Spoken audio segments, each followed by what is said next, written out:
It's a very radical conclusion, and the problem is it's very hard to see what's wrong with the argument.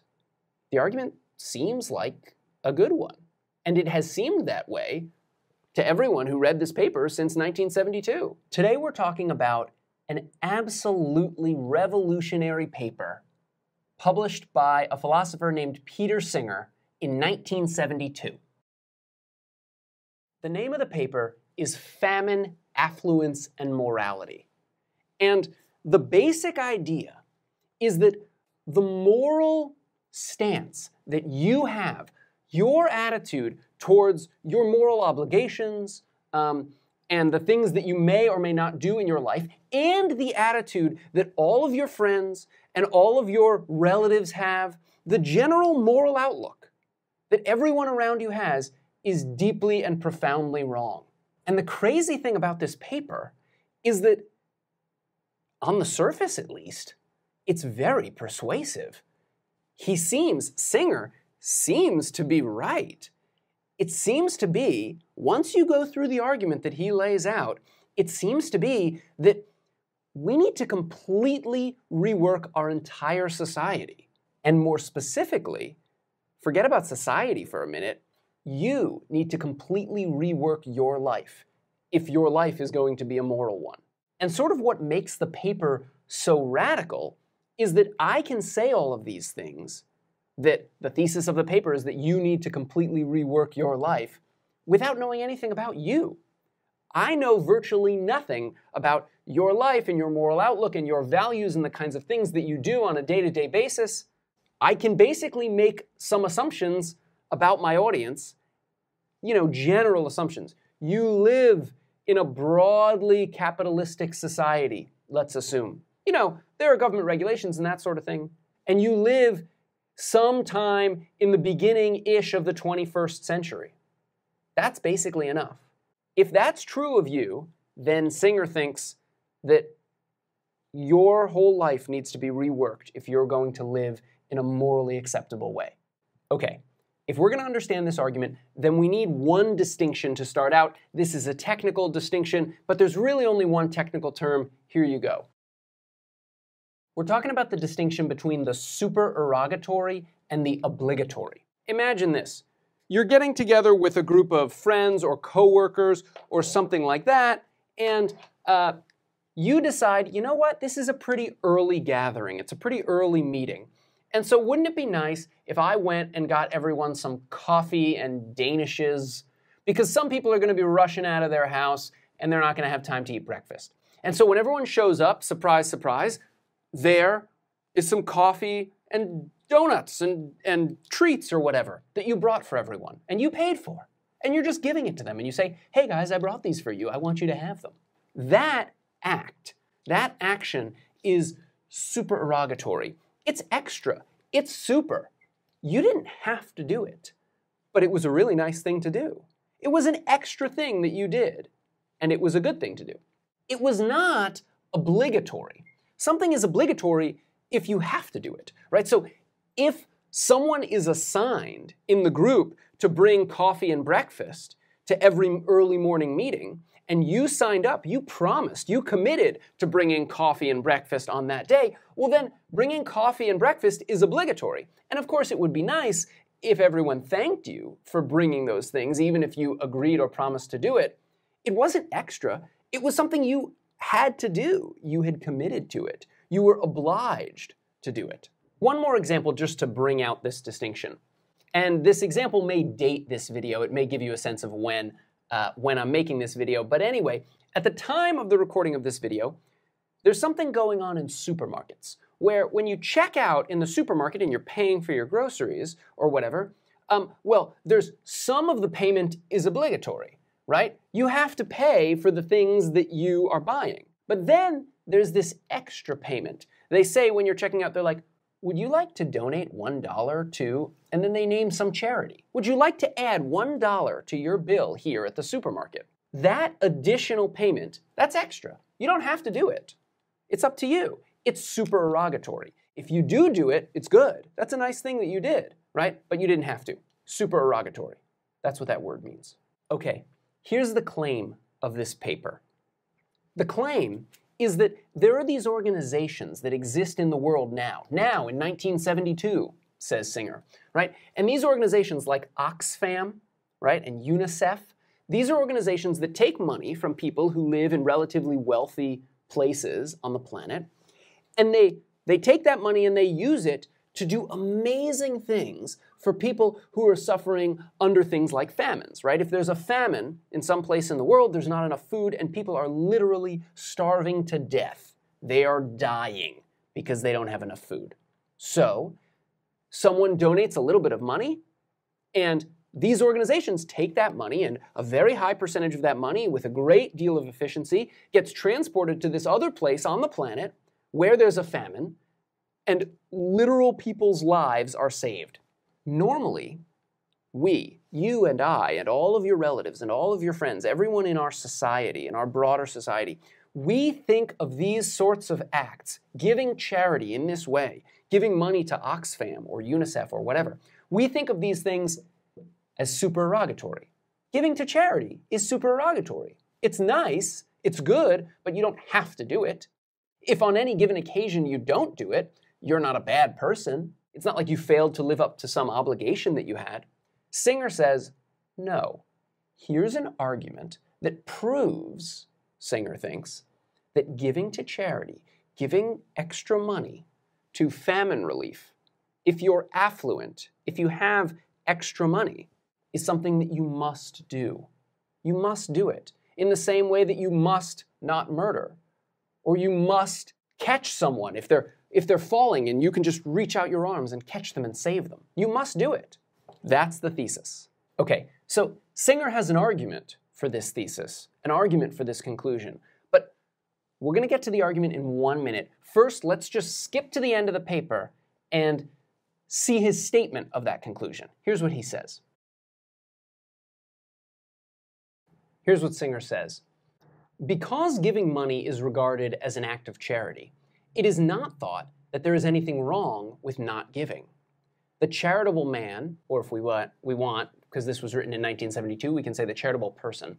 The charitable person may be praised, but the person who is not charitable is not condemned. People do not feel in any way ashamed or guilty about spending money on new clothes or a new car instead of giving it to famine relief. Indeed, the alternative does not occur to them.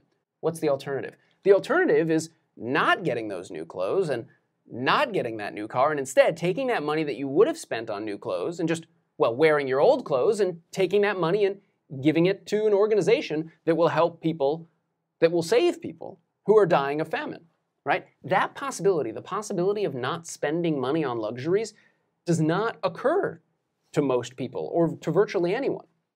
This way of looking at the matter cannot be justified. This way of looking at the matter is the way that we all look at the matter. That is, we think that giving money to famine relief is supererogatory. It's nice. It's an extra thing. That cannot be justified. The only thing, according to Singer, that can be justified, and we're going to get to the argument for this conclusion, the only thing that can be justified is the way of thinking where you think that giving to famine relief instead of buying new clothes or a new car or whatever, giving to famine relief is obligatory. That's the only way of thinking that can be justified. The upshot or the punchline is this. If you don't give to famine relief, Singer thinks, you've done something wrong. You've done something evil, bad. Every time you buy new clothes that you don't absolutely need, or you buy a new car when you could just drive your old car, or you buy a cup of coffee that someone else made for you because it's more convenient for them to make it for you and it tastes a little better than if you were to make it at home. Every time you do any of those things, you're doing something wrong. You're doing something bad. We don't think this way. No one in our society, not in 1972, and even though this is a super famous paper, you've maybe never heard of it, and so it didn't seep into the whole society. Even now, right, people don't think that buying new clothes or buying a cup of coffee from a coffee shop is a bad thing to do, an evil thing to do, a wrong thing to do. But Singer thinks that it is, and here's his argument for that conclusion. Okay, here's the argument. Singer doesn't lay out the argument like this with 4 premises and 1 conclusion or anything. I'm pulling these out of the paper, but this is indeed the argument. Here's how it goes. Let's take it one step at a time. 1. If it is in our power to prevent something very bad from happening, without thereby sacrificing anything of moral significance, then we must morally do it. That is, prevent that very bad thing from happening. Okay, that's premise 1. I'll just give you a hint. This is going to be the most controversial claim, right? It's a very general claim. It's talking about, very bad things. It's got this big category of very bad things, and then it's got this other category of things with, things that you might sacrifice that are not of moral significance. That's another big category. It's a big, grand claim about what you must do morally, and it's a very general claim. So 1 is going to be the most controversial claim in this argument. So we'll come back to this. If you're looking for this claim, by the way, in the reading, then go to page 235. There's one big paragraph in the middle of page 235, and this claim happens, not phrased exactly like this, but basically like this, at the sort of end of that paragraph. Anyway, let's keep going. Step 2. Hunger, disease, and other sources of suffering, disability, and death are very bad. Okay, those are some examples of very bad things. We see how this is going to connect up with the first premise, right? We've got a bunch of very bad things. And it's said in the first premise that if it's in your power, or if it's in our power, to prevent something very bad, well then we've got to do that thing. We've got to prevent those things. So these are going to be the things that we're going to need to prevent, this argument's going to claim. It's just specifying some very bad things. And premise 2, by the way, seems totally plausible. Hunger, disease, and other sources of suffering, disability, and death are very bad. Yes, that's plausible. Hunger is very bad. Real hunger, where someone doesn't have enough food to eat. And disease. And other things that cause people to suffer or become disabled or die. All of that is bad. Yep, okay, good job. Premise 2, very plausible. Premise 3. The luxuries on which we spend money are not of moral significance. So the kinds of luxuries he's talking about are these luxuries, right? Buying new clothes. When your old clothes, although out of fashion, or a little tattered, or whatever, are perfectly good. Or buying a new car. When your old car, although not as good as a new car, is still a good enough car, right? Or the example that I gave earlier, buying a cup of coffee when you could make the coffee at home. Really, going to any restaurant ever, right, counts as a luxury in this sense. I mean, you can always just, for less money, make food at home. This connects with the idea of moral significance, or of some things not being of moral significance, right? Sacrificing anything of moral significance. That's part of the first premise also.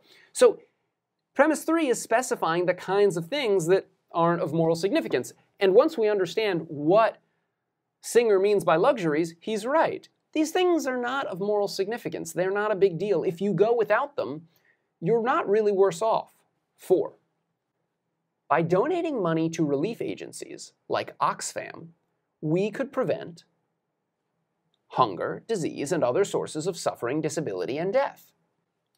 Well, that's just saying that there's a very specific way, an easy way, right, to prevent these things which premise 2 established were very bad.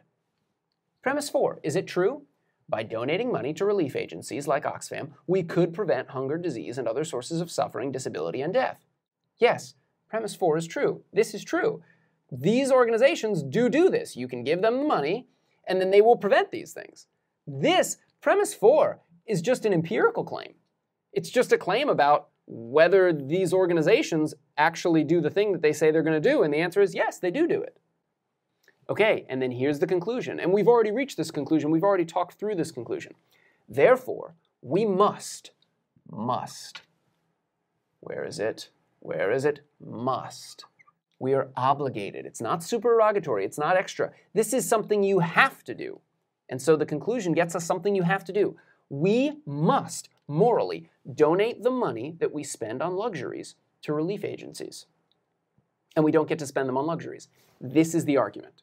Okay, so now is a good time to re-emphasize how radical this conclusion is. We're about to assess the argument. We're really going to focus almost entirely on premise 1 because premise 1 is the only controversial premise in the argument. Everything else, steps 2, 3, and 4, I mean, these just seem to be obviously correct, obviously true statements, and the argument is valid. So, well, 1 is the only option that we could argue against, and we're going to try to argue against it, and Singer is going to say, no, none of those arguments work.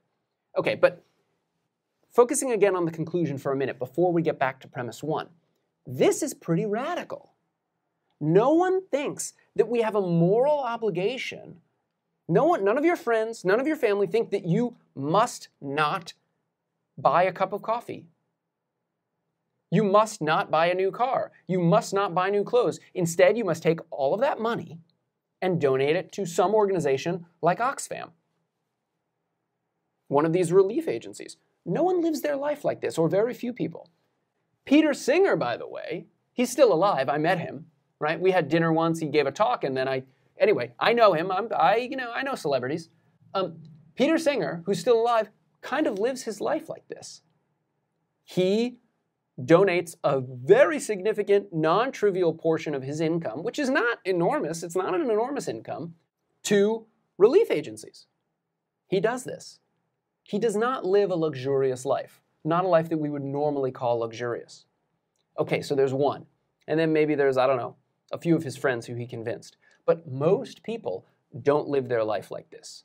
The conclusion of this paper is that most people, you included, are doing something bad every day, and you don't even realize it. Okay, enough about how radical this conclusion is or whatever and how much it departs from your day-to-day life. Let's get to premise 1. This is the controversial premise. What does Singer say to support such a broad, sweeping claim? Here's what he says. This is a rather famous example that Singer gives to support premise 1. Here it is. If I am walking past a shallow pond and see a child drowning in it, I ought to wade in and pull the child out.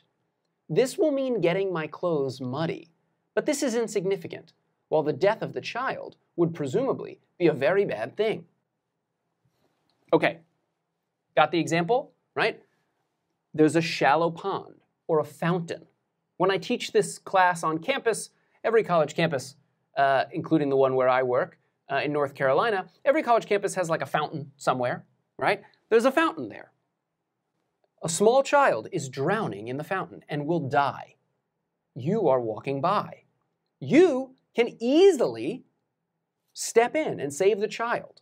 The cost to you will be just a few moments, and, well, your clothes are going to get wet or muddy, right? Muddy if it's a pond, or wet if it's a fountain, or whatever. This sacrifice, by the way, is not of moral significance, right? It is insignificant that your clothes are going to get a little wet. Oh, and you're on your way to something where you didn't want your clothes to be wet. Okay, that's not a very significant sacrifice.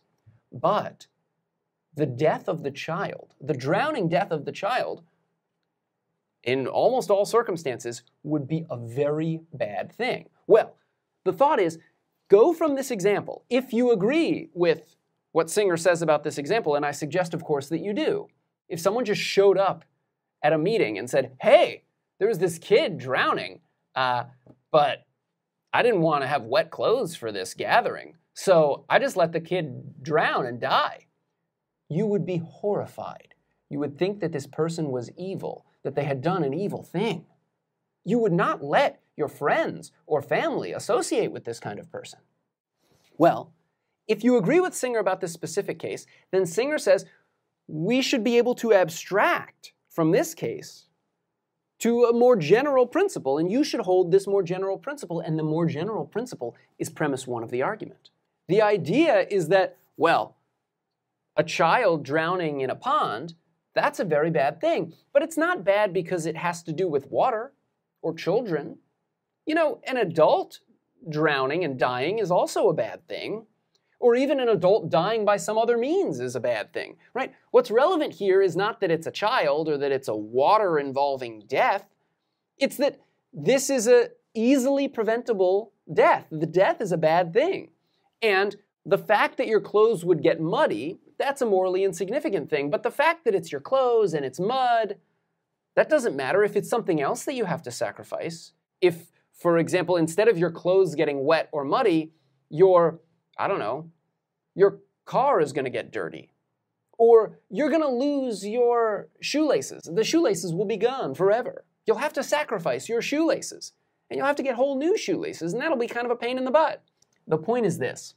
The difference between one way of dying and another way of dying, or one morally insignificant sacrifice and another morally insignificant sacrifice, the difference between these doesn't matter. So you can go from a specific case like this to a general claim like one.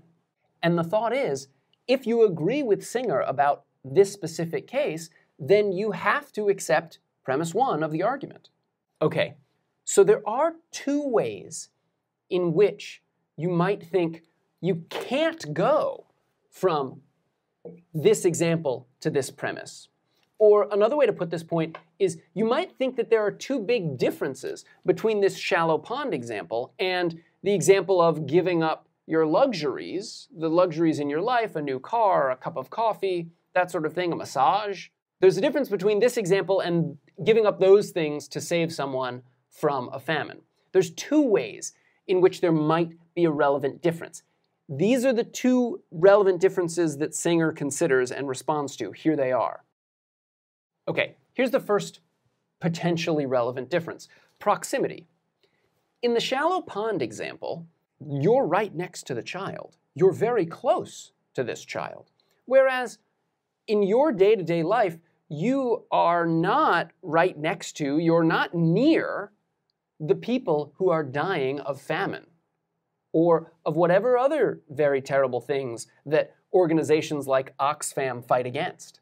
Well, is that a morally relevant difference? Is that a way in which we block this example from generalizing to something like premise one? Singer thinks no. It used to be that proximity made a significant moral difference because it used to be that a great distance prevented people from knowing about very bad things. It used to be that if there was some very bad thing happening on the other side of the world several hundred years ago, you could never know about that very bad thing, or you couldn't find out about it for months or years. But now proximity is irrelevant to your knowledge of very bad things because there's very efficient forms of communication. You can know about a famine going on in another country while it's going on, with enough time to do something about it. Proximity also used to be relevant before these organizations existed. It used to be the case that you weren't able to sacrifice some luxury in order to save someone from a famine because, well, it was very hard to get things across the world, and there weren't organizations set up that had built very efficient systems for taking a few dollars from you and literally saving a person's life on the other side of the planet. So proximity used to matter. It used to be a morally relevant difference between the pond example and the famine example. But it's not anymore, says Singer. So this difference of proximity does not prevent your intuition, your thoughts, your moral thoughts about an example like this from translating over to a very general claim like one. Here's the other potential difference. If you're trying to block this example from getting the result, ultimately, that you have to give up all the luxuries in your life, you might say, look, in this shallow pond example, we're led to assume that there's no one else that could save the child. There are no others who are capable of saving the child. But in the case of famine relief, anyone could give money to Oxfam, right? There's all these other people present. And the thought is, well, in the cases where there's all these other people present, it doesn't fall on you. You don't get the obligation to be the one who, saves someone's life when they're dying of famine. Here's what Singer says in response to that. He says, look, the presence of others who could help is sort of relevant because their presence typically leads to they're actually helping, those other people actually helping prevent the very bad thing. So if there were other people who saw the child drowning in the shallow pond, well then, very likely one of those other people would save the child, and then you wouldn't have to save the child. And if then you showed up and you at the meeting and said, hey, there was this kid drowning in the pond, and whoever was going to go in and save the kid was going to get their clothes wet, and someone says, your clothes aren't wet. Are you an evil monster? And you say, no, there were other people there, and someone else saved the kid. And they'd say, oh, okay, wow, that must have been something. Let's get on to our frat party or whatever we were about to do. The point is, the presence of others is only relevant if those other people are going to do something. If they're not going to do anything, then it seems like, at least to Singer, the obligation is on you. If there's other people who are able to see that this child is drowning, but these other people care a great deal about getting their clothes wet or muddy, and they're not going to step in to save the child, and you know this, and they say this to you, well, does the fact that they're there and they could save the child excuse you from your duty to save the child? No. If you show up at the meeting and you say, I was going to save this kid, but there were these other people there, and they say, who saved the child? And you say, no one saved the child. The child drowned. The child is dead now. Everyone would say, you're a monster. You're an evil person. You should have saved the child. And you say, yeah, but there were other people there. Doesn't matter. The other people didn't do anything about it. So that means you have to do something about it. The fact that there are other people who could help in the case of famine, in the case of a drowning child, is itself irrelevant. What matters is if someone else does help, and then there's no more need for you because all the children have been saved or all the people have been saved from famine. A lot of people donate to organizations like Oxfam, some amount of money or other, but there's still plenty of people left who need to be saved. And so you have an obligation to them, according to Singer. The fact that there are other people who aren't helping also, that just seems totally irrelevant. Okay, a few ending notes. One, how much do we have to give? I mean, it's one thing to give up, 1 cup of coffee, right? Made at a fancy coffee place, right? But do I have to give up all the coffee that I might ever buy? Do I have to never buy coffee and never get a new car and never get new clothes? Am I allowed no luxuries at all? Do I have to give away so much of my money that I'm reduced to the level of the person who's suffering from this famine or near to that level? Singer says, maybe yes. He considers 2 versions of premise 1, right? And this is more specific and it's in the paper. I think it happens on, where does it happen? It happens on page 231. He considers 2 versions of premise 1, a stronger principle and a weaker principle. And this is the weaker one, right? According to the weaker principle, you just have to give up some luxuries. You don't have to reduce yourself all the way down to the level that's near equivalent to the people that you're saving.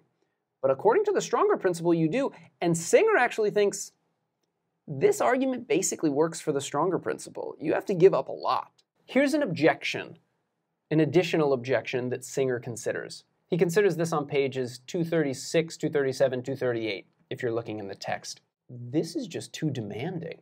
This is too much to ask for people to give up all these things. To that, Singer says a couple things. One thing he says is, look, that is a standard, objection to utilitarianism. And Singer is himself a utilitarian, or at least he's a consequentialist. I can't remember. Anyway, he's close to a utilitarian, and he could be for the purposes of this paper. So, well, it's a standard objection against utilitarianism that it's too demanding. But Singer just thinks that this is a very weak objection. Maybe morality is very demanding. The argument seems to work. The fact that you don't like the conclusion, which is really what the too demanding objection comes to, the fact that you don't like the conclusion is not an argument that the conclusion is false. He considers another argument, this is on page 239, another argument that goes like this. If private individuals start donating money to famine relief, then governments will stop.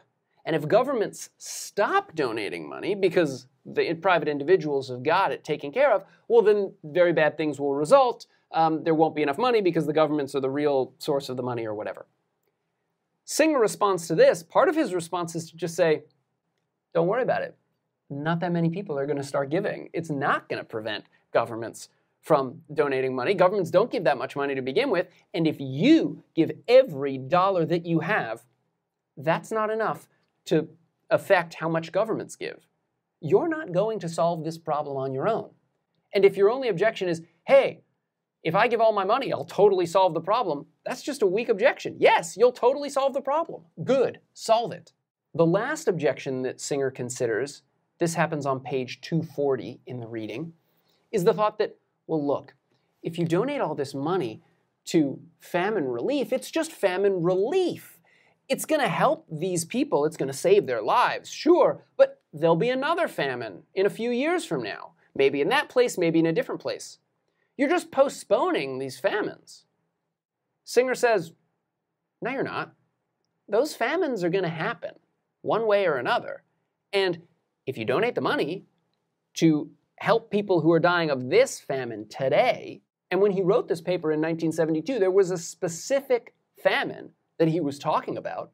If you donate the money, you will save these particular people's lives. And the fact that there's going to be more famines in the future, maybe that affect these people, maybe that affect other people, it just seems irrelevant. Think back to the shallow pond example. This child is drowning in the pond. You don't want to get your pants wet or muddy. So you say, well, look, if I save this child now, then this child is probably just going to stumble into some other pond later and die anyway. You would seem absurdly callous. You would seem evil. Singer says you would be evil. And if you don't donate all of this money that you spend on luxuries, then you are evil. That's what Singer says. Okay, so I think we can agree that the conclusion of this argument is radical. It's wild. It seems to show that everyone that you know is a terrible person, is roughly as terrible as someone who would let a child drown and die because they didn't want to get their clothes muddy. That's what the argument seems to show. That's a new thing. Like, you probably don't think that you and your family are evil. But the argument seems to show that. It's a very radical conclusion, and the problem is, it's very hard to see what's wrong with the argument. The argument seems like a good one, and it has seemed that way to everyone who read this paper since 1972. There are responses to it, and there are philosophers who try very hard and have very clever, careful things to say to try to show that this argument doesn't actually work. But at least until we get to read some of those arguments, you should try to see if there's anything wrong with this argument yourself.